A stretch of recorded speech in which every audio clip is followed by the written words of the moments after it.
পৌষ সংক্রান্তি মেলার আনন্দ যে এক পরিবারের কাছে এমন মর্মান্তিক পরিণতি ডেকে আনবে তা কেউ ভাবতে পারেনি।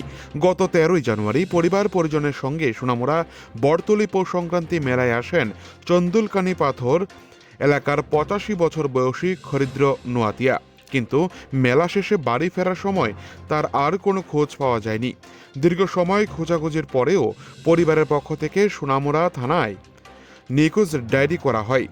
এরপর আজ 15ই জানুয়ারি সকাল আনুমানিক 10টা নাগাদ মেলাগড় থানাধীন বড়তলি ন্যাংটা দরগা রাস্তার পাশে একটি পুকুরে ভাসমান অবস্থায় এক বৃদ্ধের মৃতদেহ দেখতে পায় স্থানীয় বাসিন্দারা। সঙ্গে সঙ্গেই বিষয়টি জানানো হয় মেলাগড় থানা ও ফায়ার সার্ভিসকে।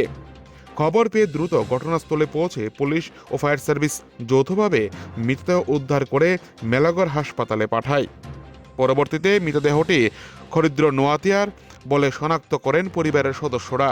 মৃত ব্যক্তির পরিবারের লোকজন জানান, মেলায় এসে তিনি তার এক আত্মীয়ের সঙ্গে ঘুরতে বেরিয়েছিলেন এবং একসঙ্গে মদ্যপানও করেছিলেন।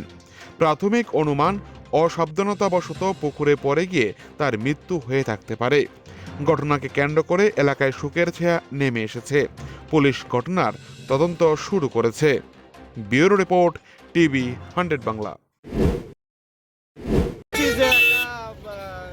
ডেড বডি জলে ভাসে উঠছিল, হয়তো বতুলি মেলাতে আইসে আইয়া সেটা বয়স্ক লোক তো ঠান্ডা মান্ডা পড়িয়া গেছে জলের মধ্যে।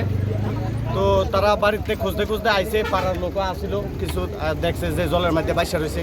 ফায়ার সার্ভিসে খবর দিয়েছে, ফায়ার সার্ভিস আইয়া দুইটা লয়ে গেছে। এটা কি পুকুরে আসলো নাকি? এটা পুকুরে আসছিল মাঝখানে। তার পরিচয় পাওয়া গেছে কি? তার পরিচয় পাওয়া গেছে সুন্দর বাড়ি, পনিন্দ্র নোয়াতিয়া নাম। আচ্ছা, মানে এটা কি রাস্তার সাথে রয়েছে পুকুরটা নাকি? পুকুরটা রাস্তার সাথে ঠিক ল্যাংটা দরকার সাথে যে পুকুরটা আছে এই পুকুরটাতে। মেলা থেকে কত দূর হইবে এটা? কত আধা কিলোমিটার।